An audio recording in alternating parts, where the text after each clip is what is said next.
Significant figure आपके, मतलब अगर सिंगल डिजिट है, कोई डेसिमल नहीं है उसके राइट वाले, ये सिग्निफिकेंट नहीं है, इसमें केवल एक है। अगर दो नॉन जीरो डिजिट हैं तो उनके बीच के जीरो सिग्निफिकेंट, ठीक है। अच्छा मान लो ऐसा दे दिया 0.0202, तो अब ध्यान रखना डेसिमल के बाद ये जो जीरो आ रहा है, तो डेसिमल के बाद की जीरो सिग्निफिकेंट, जैसे सिंपल मैंने दे दिया 0.002, तो इसमें केवल टू सिग्निफिकेंट है, ये दोनों जीरो सिग्निफिकेंट नहीं है, तो कितना डिजिट आएगा, वन। ठीक। सिमिलरली इसमें भी ये जीरो इनसिग्निफिकेंट है, ये सिग्निफिकेंट नहीं है, तो कितने बचे, एक, दो, तीन। ठीक। और देख लो, मान लो ऐसा दे दिया 0.2020, तो डेसिमल के मतलब ये एक नॉन जीरो नंबर है टू, ये नॉन जीरो नंबर के बाद आ रहा है और यहाँ पे डेसिमल भी है, तो ये भी सिग्निफिकेंट है, ये भी सिग्निफिकेंट है, तो इसमें टोटल चार आएंगे। थोड़े रूल्स हैं याद करने, अब वो कैसा है क्या इतना नहीं बताया, बट आपको रट के ही करना पड़ेगा, ऐसा कोई ऑप्शन नहीं, और ये क्वेश्चन आता है एक नंबर का, फिजिक्स में भी आएगा, केमिस्ट्री में भी आएगा। ठीक है। तो बस ये ध्यान ना, डेसिमल मान लो लगाए, यहाँ जितने भी जीरो आ जाए और फिर यहाँ नॉन जीरो है, तो ये सब सिग्निफिकेंट नहीं है, केवल ये सिग्निफिकेंट है। बट डेसिमल के बाद नॉन जीरो नंबर्स के बीच वाले सिग्निफिकेंट हैं और ये वाला भी सिग्निफिकेंट। अच्छा कई बार देखो ऐसा दिया रहता है 2 सपोज दे दिया 5 × 10⁴, तो इससे कोई मतलब नहीं है मुझे, इसको आपको छोड़ देना है, केवल इनको देखना है, एक और दो कितने सिग्निफिकेंट फिगर आएंगे, टू सिग्निफिकेंट फिगर, वही आपका आंसर हो गया। 10 की पावर को काउंट नहीं करना, क्लियर है ये चीज। हम्म, हाँ। है ना। चलो मैं एक क्वेश्चन देता हूँ, तुम बताना कितने हैं। ठीक, सपोज मैंने दे दिया 0.007, कितने सिग्निफिकेंट डिजिट है, इसमें एक है। एक है, सिंपल है।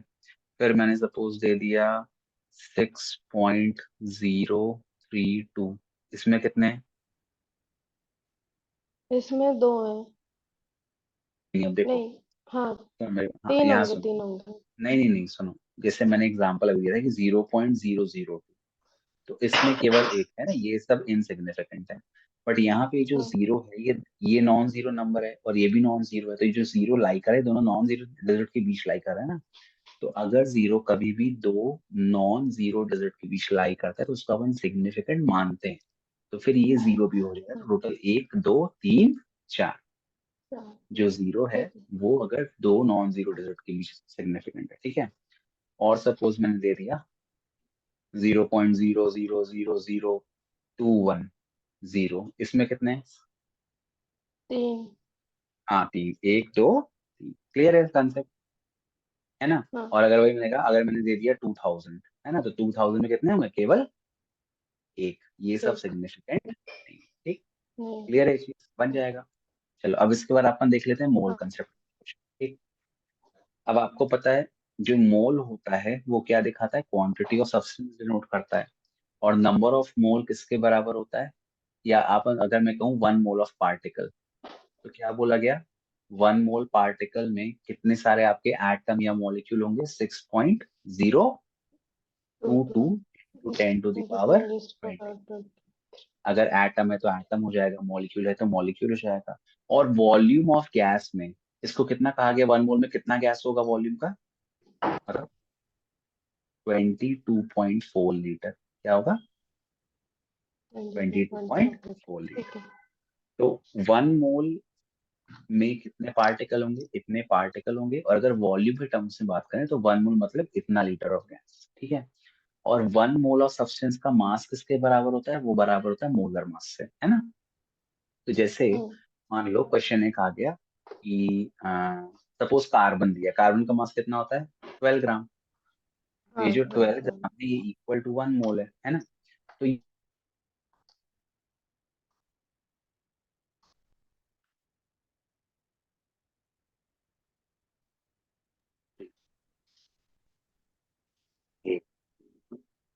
मेरा माइक्रोफोन डिस्कनेक्ट पड़ना।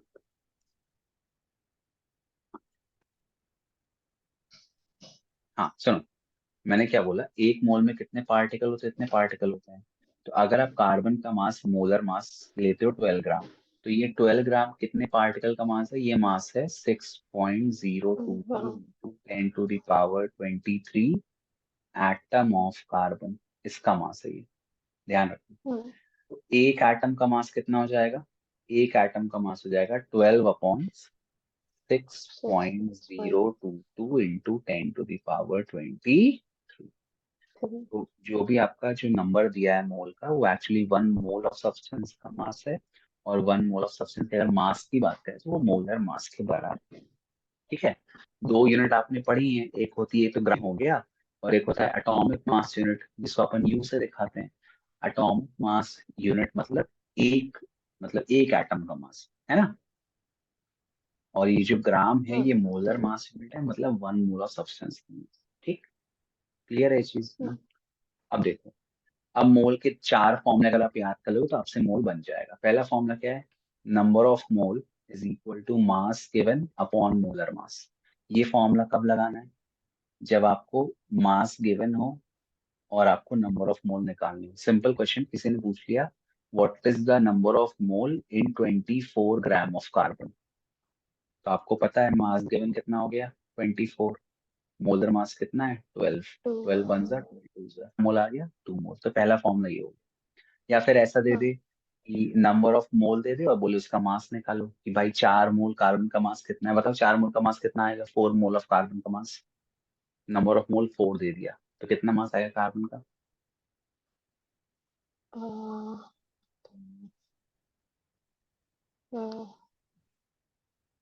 48। हाँ, बस यहाँ मल्टीप्लाई कर दो, ये 12 है, 12 4 जा 48, आंसर आ गया। तो ये दो तरीके से यूज होता है। ठीक है। दूसरा फॉर्मूला जो आपको दिया रहेगा, number of mole is equal to number of particle divided by Avogadro number. ठीक है। अवोगाड्रो नंबर क्या है? ये नंबर आपका अवोगाड्रो नंबर है, number of particles present in 1 mole of substance. तो सपोज कह दिया calculate the number of mole in 12.044 into 10 to the power suppose 24 atom of hydrogen, ऐसा बोल दिया। ठीक है। एटम ऑफ सपोज नियॉन बोल दिया, नियॉन, क्योंकि वो आपका सिंगल एटम है। तो बहुत सिंपल है, पुट कर दो। नंबर ऑफ पार्टिकल कितना दे दिया 12.044 into 10 to the power 24 upon Avogadro number 6.022 23। ये वन जा, ये टू जा। ध्यान रखना हमेशा इसका मल्टीपल दिया रहता है 6। अगर यहाँ पे 12 है तो 2 का मल्टीपल आया, देख लेना। अगर 18 दिया है तो वो 3 का मल्टीपल है। अगर 6 3 जा 6 4 जा 24 है, 25 दिया तो 4 का मल्टीपल, ऐसे कर लेना। और ये कटा तो ये 10 बचा। कितना आंसर आ गया? 2 10 जा 20 आंसर आ गया। 20। तो ये दूसरा फॉर्मूला, ये कब यूज करना है? जब आपको नंबर ऑफ पार्टिकल दिए हो और नंबर ऑफ मोल निकालना हो। या फिर और कब यूज कर सकते हो कि नंबर ऑफ मोल दिए हो और आपको नंबर ऑफ पार्टिकल निकालना हो। जैसे बोल दिया calculate the number of particle in 3 mole of कुछ भी दे दिया, कार्बन दे दिया। तो आपको पता है 1 मोल में कितने होते हैं? 6.022 इंटू 10 to the power 23। तो 3 मोल में कितना हुआ? 3 से मल्टीप्लाई कर दो, 6 3 जा 18.06, आंसर आएगा 21/3, बन जाएगा। हाँ। सिंपल, बस फॉर्मूले वैल्यू पुट कर देंगे। थर्ड जो आपका फॉर्मूला है वो यूज होता है कि सपोज आपको बोल दिया कि मास निकालो। ठीक है। मास निकाल के दिखाओ आप। और कब मास निकाल के दिखाओ? जब आपको नंबर ऑफ पार्टिकल दिए। क्या दिए? Number of particle. तो एक्चुअली जो थर्ड फॉर्मूला है वो इन, देखो ये एक नंबर ऑफ मोल का ये फॉर्मूला हो गया पहला, और ये नंबर ऑफ मोल का दूसरा फॉर्मूला हो गया, दोनों बराबर ही है ना। मास गिवन इक्वेट कर दो upon molar mass is equal to number of particle given upon Avogadro number. अब सपोज बोल दिया कि इतने 12.044 into 10 to the power 24 particle का मास निकालो। तो आपको नंबर ऑफ पार्टिकल दिया, अवोगाड्रो नंबर आपको पता है, मोलर मास भी आपको पता रहेगा, तो आपका मास निकल आएगा। या फिर ऐसा बोल दिया कि सपोज कार्बन है, कार्बन का मास है 100 ग्राम। तो 100 ग्राम कार्बन में कितने पार्टिकल होंगे, कितने एटम होंगे? तो स्मॉल एम दे दिया 100, कैपिटल एम कार्बन के लिए होता है 12। नंबर ऑफ पार्टिकल आपको निकालने हैं, अवोगाड्रो नंबर आपको पता है, तो ये वैल्यू, ये वैल्यू और ये वैल्यू आप पुट कर देना, आपको ये चीज मिल जाएगी। तो चौथा फॉर्मूला ये याद कर लो। जब भी मास दिया हो और पार्टिकल निकालना हो, या पार्टिकल दिया हो मास निकालना, तो इसको आप याद कर लो, M upon small M upon capital M is equal to N upon N naught. Small M मतलब जो मास गिवन है क्वेश्चन में या जो निकालना है, कैपिटल एम हो गया मोलर मास, एन हो गया नंबर ऑफ पार्टिकल, और एन नॉट हो गया वोगाड्रो। क्लियर है बेटा? Yes sir. है ना? ऐसे सपोज क्वेश्चन दूं एक, या फिर ऐसे असाइनमेंट दे दूंगा, एक दिन कर लेना। अभी हाँ पढ़ें? अभी पढ़ें? दूं? चलो ठीक है, एक क्वेश्चन में दे देता हूँ, सर, ठीक है? आपकी आवाज कट अच्छा जा रही है। हाँ, वो मेरा नेट इंटरनेट कनेक्शन अनस्टेबल दिखा रहा है इसलिए, सॉरी। अरे यार, वो वाईफाई का थोड़ा इश्यू है जो भी। कोई बात नहीं। देखो, आप अब आ रही है? हेलो? Yes sir. अब आ रही है? यस सर, ठीक। हाँ ठीक है, चलो। चलो, कल से मैं मोबाइल डेटा, अभी मैंने वाईफाई लगाया, मोबाइल डेटा करूंगा, ज्यादा सही रहेगा। हाँ देखो, तो ये मोल कंसेप्ट हो गया। अब इसके हाँ बाद अपना जो नेक्स्ट टॉपिक आता है बुक में, चलो मैं एक मिनट बुक खोल लेता हूँ, बुक में नेक्स्ट टॉपिक क्या है, क्योंकि टॉपिक्स मेरे को ऐसे लाइन से याद नहीं है, तो फिर कुछ मिस ना हो जाए, ठीक? लिमिटिंग रिएजेंट है शायद, है ना? पढ़ा है लिमिटिंग हाँ रिएजेंट क्या होता है? हम्म। हाँ, जिसमें लिमिट कर देते हैं वैल्यूज को। सही बोला। अच्छा, डायमेंशनल एनालिसिस पढ़ा है फिजिक्स में? हाँ, डायमेंशन एमएलटी पढ़ा है। पढ़ा है ना? चलो ठीक है, अच्छी बात है। हम्म। तो वो तो आपसे बन जाएगा। अच्छा देखो, लॉ ऑफ केमिकल कॉम्बिनेशन लिख लो, वो थोड़ा इंपॉर्टेंट है, एक लॉ को ही लिखने को पेपर में आ सकता है, ठीक है? पहले मैं ये हम्म। बंद कर दूं, स्टॉप शेयर, शेयर स्क्रीन। देखो यहाँ पे सबसे पहले तो बहुत इजी है, पता है आपको, law of conservation of mass क्या होता हाँ, है? Matter can neither be created nor can not be be destroyed. Destroyed. हाँ, बट ध्यान रखना, ये जो लॉ है, law of conservation of mass, अब ये गलत हो गया है, क्योंकि जब न्यूक्लियर रिएक्शन होती है ना, आपने पढ़ा ना आइंस्टाइन का equation, E is equal to, MC square. तो इसमें मास कन्वर्ट हो जाता है एनर्जी में। तो ये law of conservation of mass केवल केमिकल रिएक्शन के लिए होल्ड करता है, न्यूक्लियर रिएक्शन के लिए होल्ड नहीं करता। ठीक है, ध्यान रखना ये चीज, तो ये मतलब 100% ट्रुथ नहीं है, ठीक? इसके बाद जो नेक्स्ट है आपका, वो है, दूसरा है law of definite proportion. Definite proportion क्या बोलता है? पता है, नाइन्थ में पढ़ा था डेफिनेट प्रोपोर्शन, याद है? हाँ, जब किसी कंपाउंड में हम लोग डेफिनेट अमाउंट में रेशियो में हम लोग एलिमेंट्स को मिक्स करते हैं। हाँ मतलब, लॉ ऑफ डेफिनेट प्रोपोर्शन कहता है कि when ever a pure substances form, या कोई कंपाउंड जब बनता है, तो उसमें जो भी कंस्टिट्यूटिंग पार्टिकल हैं, they chemically combine in a fix ratio by mass. कैसे कंबाइन करते हैं? In a fix fix ratio. Ratio by mass, ये वर्ड लिखना जरूरी है ना? तो a chemical compound is formed by combination of two or more elements in a fixed ratio by mass. Simple example है water, H2O। हम्म। मैंने बताया था, आप कहीं का भी वाटर ले लो, आपको फॉर्मूला यही मिलेगा। तो हाइड्रोजन का मास हम्म। कितना हो जाएगा? 2 ग्राम। और टू। ऑक्सीजन का कितना हाँ, मास हो जाएगा? 16। तो 16। रेशियो कितना आएगा? 1:8। 1/8 इसका मतलब 1 gram hydrogen combines with 8 gram oxygen. Of तो आप ऑक्सीजन। कहीं का भी पानी ले लो, नाली का भी पानी, उसमें भी यही रेशियो मिलेगा। पाकिस्तान, अमेरिका, हर जगह यही रेशियो मिलेगा। उसके बाद और एग्जाम्पल, जैसे CO2 का एग्जाम्पल देख लो, कार्बन का मास 12, 12। ऑक्सीजन का 16, 16 टू सा 64। कितना रेशियो आएगा बताओ? 32। नहीं तो नहीं, रेशियो। हाँ,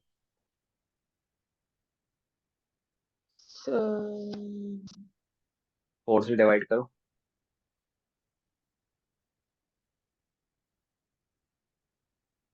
4 से डिवाइड करो ना यार, 12 और 32 थ्री। को 4 से करो।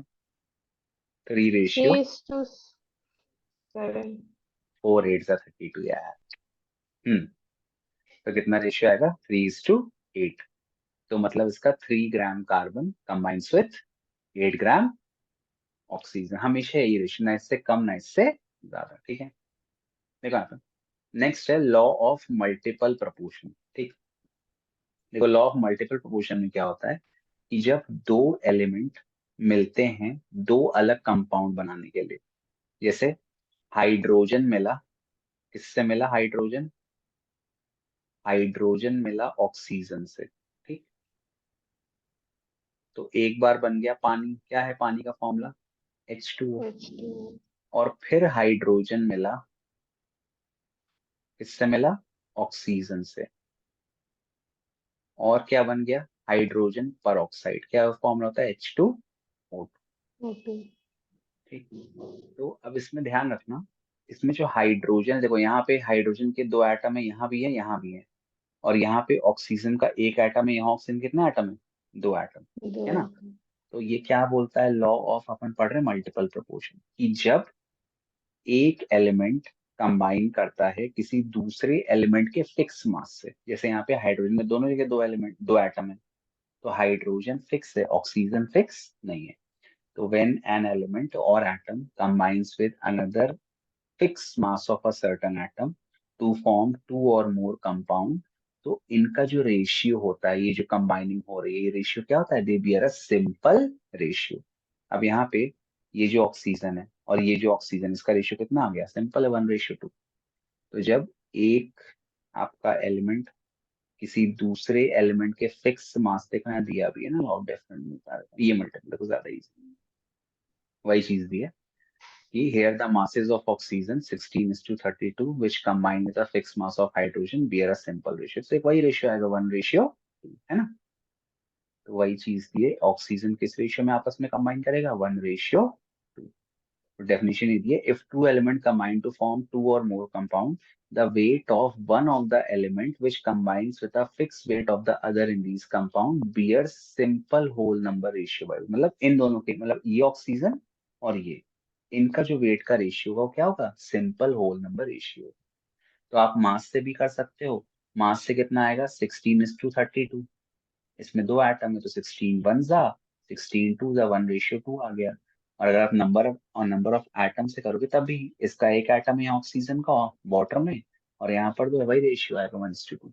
क्लियर है चीज, हम्म. ठीक है। चलो आगे बढ़ते हैं, याद कर लें, ठीक है। केमिस्ट्री रटने वाला काम है, केमिस्ट्री बायो दोनों, मतलब ठीक है, समझना इज वन थिंग। अभी जैसे अपन आगे ऑर्गेनिक पढ़ेंगे या कुछ पढ़ेंगे तो फिर बहुत सारे एक्सेप्शन आ जाएंगे, तो वो सब रटने पड़ेंगे भाई, यहाँ एक्सेप्शन है ना। पीरियोडिक हाँ. ट्रेंड पढ़ेंगे तो वहां पे एक्सेप्शन आएंगे बहुत सारे कि नहीं ऐसा नहीं ऐसा, तो ये सब रटना पड़ेगा। और कोई ऑप्शन नहीं है आपके पास, है ना, साइंस लेना पाप है, जिसने साइंस लिए सही में पाप है यार, बहुत पढ़ना पड़ता है, कॉमर्स और आर्ट्स इजी पड़ता है, लेकिन हाँ साइंस, लेकिन चलो अच्छा है ना, थोड़ी मेहनत कर लो 11th में, थोड़ा एक पढ़ने का रूटीन सेट हो अपन, गुड है, भागो मत इस चीज से। देखो यहाँ पे नेक्स्ट है ये लूसैक लॉ ऑफ गैसियस वॉल्यूम।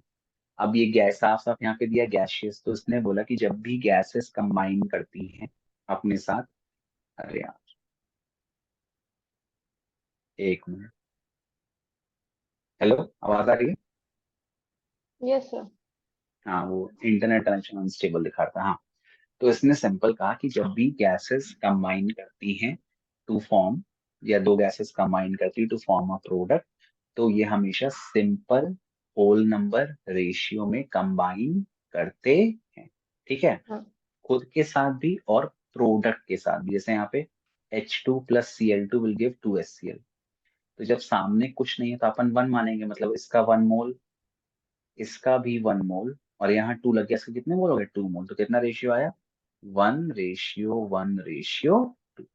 हम्म. तो यहाँ दिया भी है, under similar condition of temperature and pressure, whenever gas combine they do so in volume which bears simple whole number ratio with each other, मतलब इनका 1:1, and also with the gaseous product, मतलब इसके साथ, तो ये सिंपल आपका ratio आ गया, ठीक है।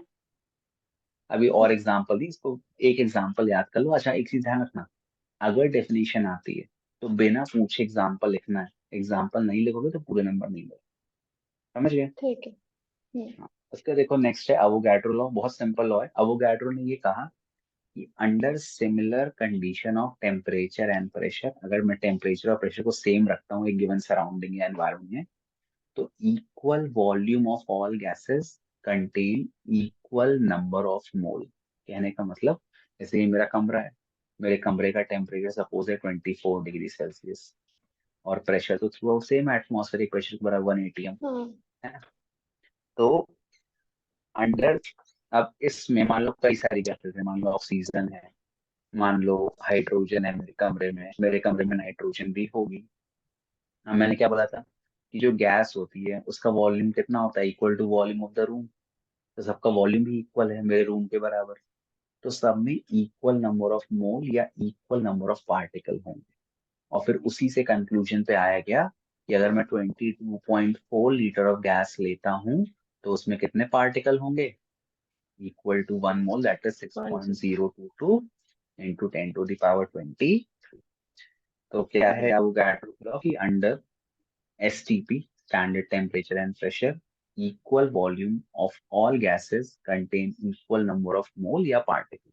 तो उस वही उसने बोला कि अगर मेरे पास 22.4 लीटर ऑफ कोई भी गैस है, हाइड्रोजन, ऑक्सीजन, नियॉन, सबसे मतलब नहीं है, तो सभी में इतने ही पार्टिकल होंगे, ना इससे कम होंगे ना इससे ज्यादा। तो एक्चुअली मोल कंसेप्ट ही इसने समझाया, बस एक गैस के टर्म्स में, दूसरे टर्म्स में। ठीक है, आगे बढ़ते हैं नेक्स्ट। ये सब रटने वाला है, ठीक, ध्यान रखो। हाँ, डाल्टन की एटॉमिक थ्योरी आपने क्लास 9 में पढ़ी थी ना, डाल्टन की थ्योरी, है ना। और ये थ्योरी गलत थी, ये थ्योरी बहुत गलत है। एक दो पॉइंट छोड़कर सब गलत, ये पढ़ लो एक बार। Matter consist of indivisible atom, है ना, पर tiny particle that are in, ये गलत पॉइंट है। क्यों गलत है, क्योंकि मैटर को अपन फर्दर क्या कर सकते हैं, 3 पार्ट्स में डिवाइड कर सकते हैं।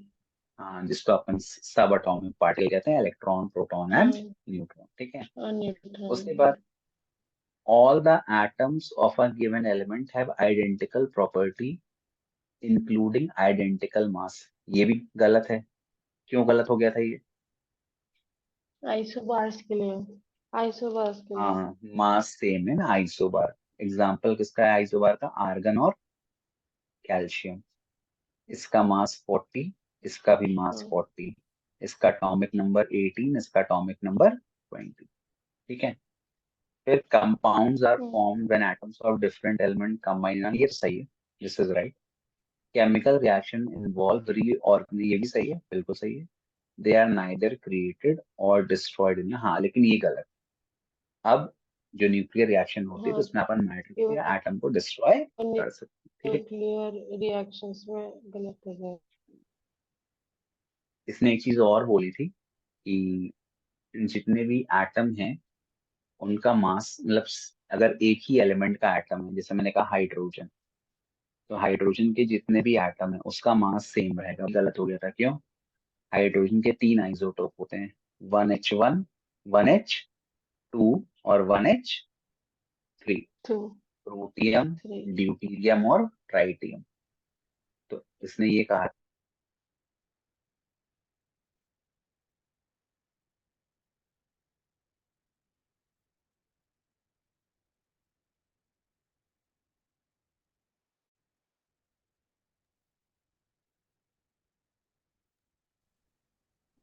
सर आपकी आवाज नहीं आ रही। अरे यार वो क्या बोलते हैं, वो पता नहीं क्या हो, अपने आप ये ब्लूटूथ वाला है मेरा, बट ये डिस्कनेक्ट हो जाता है लैपटॉप से, फोन से नहीं होता, पता नहीं लैपटॉप में क्या दिक्कत होती है। अब तो आ रही है ना। आ रही। चलो, मेरे पास वो वायर्ड वाले हेडफोन है बड़े, मैं वो यूज कर लूंगा, लेकिन वो क्या ना, सर पे बड़ा बोझ लगता है उसको लगाना। नेक्स्ट देखो, एटॉमिक मास।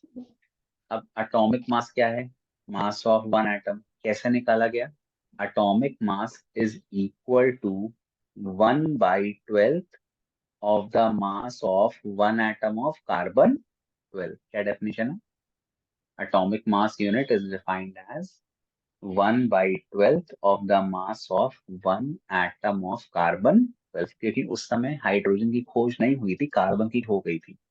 तो कार्बन होता है 12 ग्राम का, तो उसको 12 से डिवाइड कर दिया, तो वो एक एटम का मास आ गया। तो एटॉमिक मास कैसे निकालते हैं, it is equal to 1/12 times the mass of one atom of C12 isotope, इसकी डेफिनेशन। ठीक, याद रहेगा।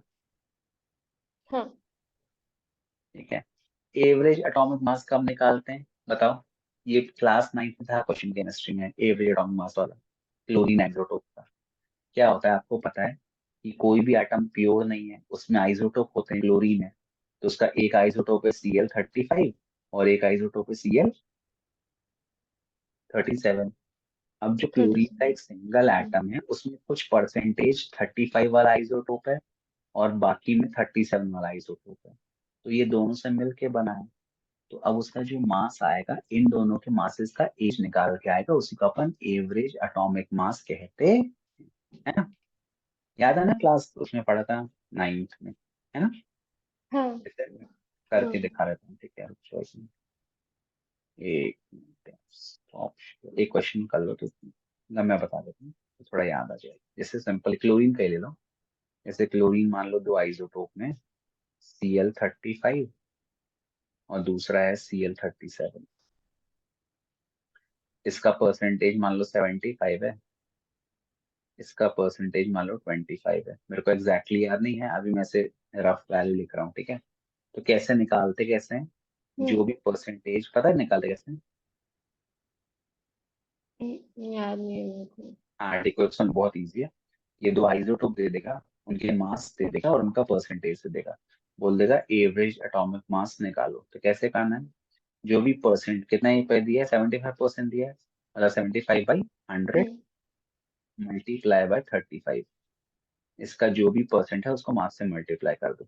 प्लस, प्लस क्यों कर रहे हैं, क्योंकि थोड़ा सा ये हो गया और 25 ही हो गया, 25% मल्टीप्लाई बाय 37। सॉल्व कर दो, आपका आंसर आ जाएगा। ठीक।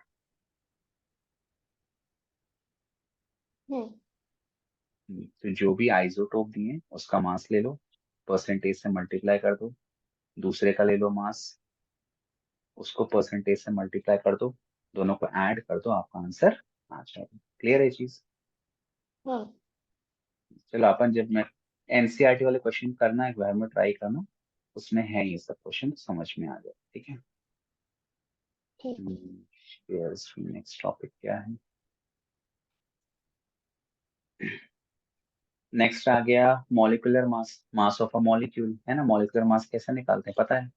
जैसे मान लो यहाँ दिया है, जैसे CH4 दिया है, बनता है ना निकालते, कार्बन का मास हम्म। 40 होता है। ये तो सिंपल है ना, ये सब पढ़ा हुआ है आपने, आगे बढ़ते हैं। हाँ। फॉर्मूला मास में क्या होता है, फॉर्मूला मास बेसिकली किनका निकालते हैं, आयोनिक कंपाउंड, किसका निकालते हैं, आयनिक आयोनिक कंपाउंड। कंपाउंड। जैसे NaCl हो गया, तो Na का पुट कर दिया, Cl का पुट कर दिया। मॉलिक्यूलर मास निकलता है कोवलेंट कंपाउंड, बस ये डिफरेंस है। बाकी अब ऐसा कुछ नहीं पूछेगा, बस आपको मास ही निकालने को बोलेगा। वो अलग अलग कर दिया, बट उसमें कोई डिफरेंस नहीं है, ठीक है। नहीं। ठीक। आगे देखो, नेक्स्ट नेक्स्ट है मोल कंसेप्ट। मोल कंसेप्ट मैंने अभी समझा दिया आपको, ठीक। हाँ। परसेंटेज कंपोजिशन, परसेंटेज कंपोजिशन कैसे निकालते हैं पता है। हाँ, उसमें वो होता है एक एक एटम का मास अपॉन मोलर मास, और फिर जैसे परसेंट निकालते हैं 200, वही कर लेंगे नहीं नहीं, तो मोलर आ नहीं करना जाएगा। है यहाँ पे, नहीं नहीं, मोलर यहाँ पे नहीं करना, परसेंटेज कंपोजिशन में। जैसे मैंने कहा कि जैसे NaCl ले लिया मैंने, ठीक है। तो NaCl में सोडियम का परसेंटेज कंपोजिशन निकालो कंपाउंड में, और Cl का निकालो। तो ऐसे मुझे सोडियम का निकालना है, ठीक है। तो percentage composition of sodium will be equal to mass of sodium, कितना होता है सोडियम का मास, 23। 23, अपॉन पूरे मॉलिक्यूल, मतलब पूरे कंपाउंड का मास। तो NaCl है, कितना आएगा, 58.5, हाँ। है ना, इंटू 100।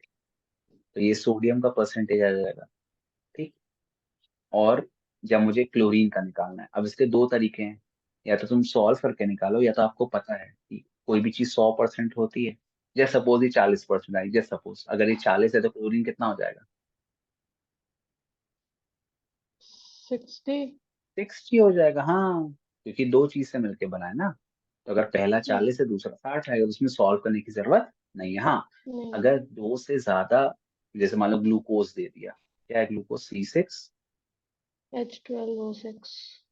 अगर ग्लूकोज दे दिया तब दिक्कत है, क्योंकि उसमें आपको एक बार कार्बन का निकालना पड़ेगा, फिर हाइड्रोजन का भी निकालना पड़ेगा।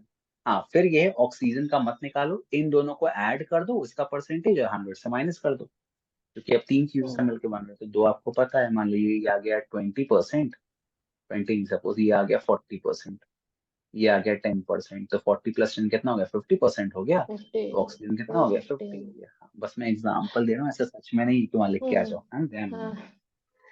तो जैसे जैसे कार्बन या जैसे भी हाइड्रोजन का निकालेंगे, तो उसमें जब हम लोग कार्बन का निकालेंगे तो उसमें लाइक 12 × 6 करके फिर हाँ निकालेंगे कि पूरे बस कार्बन। जितने, हाँ पूरा पूरा पूरा, बस कार्बन का क्यों निकालेंगे, पूरा निकालेंगे ना भाई। देखो हर कंपाउंड का फॉर्म, जैसे एक ग्लूकोज का फॉर्मूला है C6H12O6, मैंने कहा मीथेन, तो क्या फॉर्मूला है, CH4। 6 हाँ। जितने एटम है सबका मास लेना है।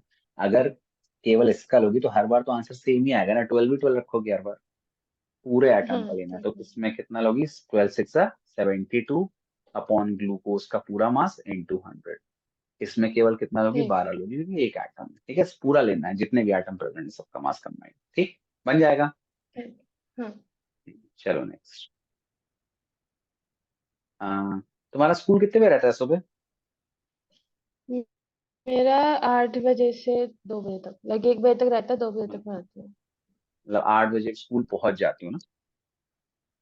तो 6:30 बजे निकलते अरे बड़ा सैड लाइफ।